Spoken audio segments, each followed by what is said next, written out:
Good afternoon, everybody. Today is June 13th. I'm going to do my readings for the day.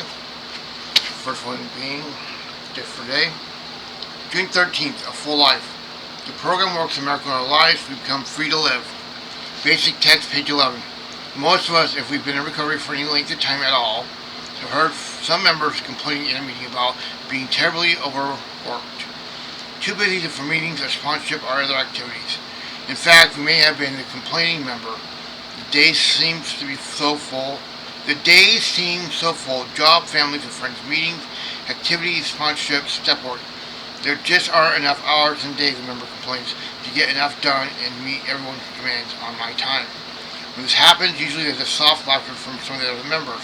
Probably members who have planned to grumble about the same sort of thing.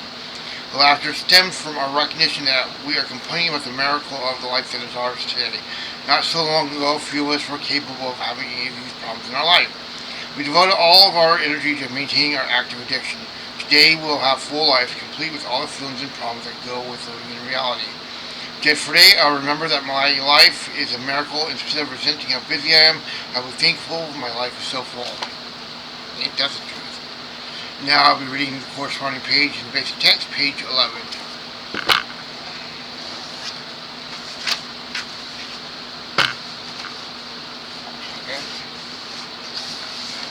Page 11. What is the Narcotics Anonymous program? Addiction is not a hopeless condition from which there is no recovery.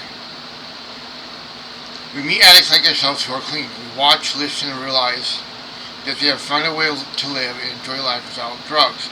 We don't have to settle for the limitations of the past. We can examine and re-examine our old ideas. We can constantly improve our old ideas and replace them with new ones.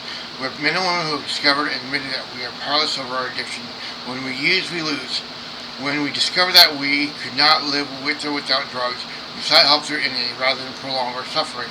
The program works a miracle in our lives. We become different people. Working the steps and maintaining abstinence gives us a daily reprieve from our self-imposed life sentence. We become free to live. We want our place of recovery to be a safe place, free from outside influences. For the protection of fellowship, we insist that no drugs or paraphernalia be brought to any meeting. We feel totally free to express ourselves with fellowship, because law enforcement agencies are not involved. Our meetings have an atmosphere of empathy. In accordance with the principle of recovery, we try not to judge, stereotype, or moralize with each other. We are not recruited, and membership does not cost anything. NA does not provide counseling or social services. Our meetings are a process of identification, hope, and sharing. The heart of NA beats when two addicts share their recovery. What we do becomes real for us when we share. This happens on a larger scale than our regular meetings. A meeting happens when two or more addicts gather to help each other stay clean. At the beginning of the meeting, we read NA literature that is available to anyone. Some meetings have speakers, topics, discussions, or both.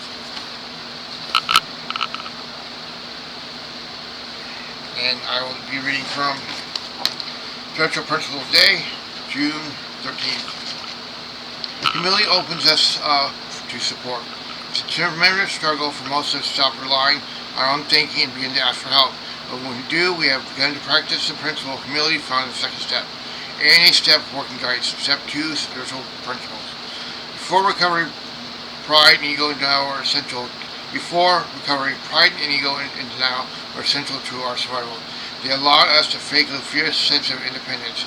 These powerful defects of character can be real stumbling blocks to our recovery. Left unchecked, it can lead us to what some have called superhero syndrome, the belief that we can and must do everything on our own. It can be a very lonely place, separated from the God of our understanding and other addicts in recovery. It can be so easy for us to encourage our friends and sponsors to reach out to others for help, only find ourselves stuck in our own self-centered thinking.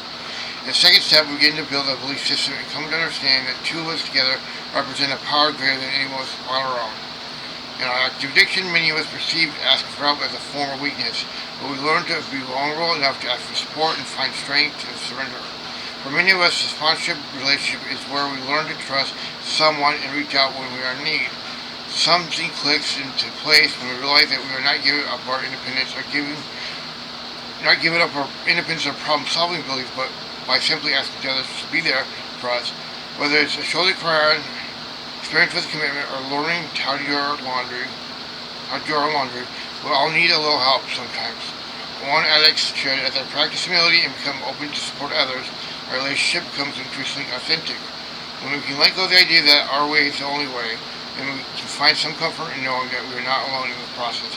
People can and will help us. All we have to do is ask. Even though it can feel like an attempt to climb Mount Everest, I will continue to reach out and let another member help me to consider perspective besides my own. Just for today. Everyone have a blessed day. Have a great day. Remember, just pray and take it easy on yourself.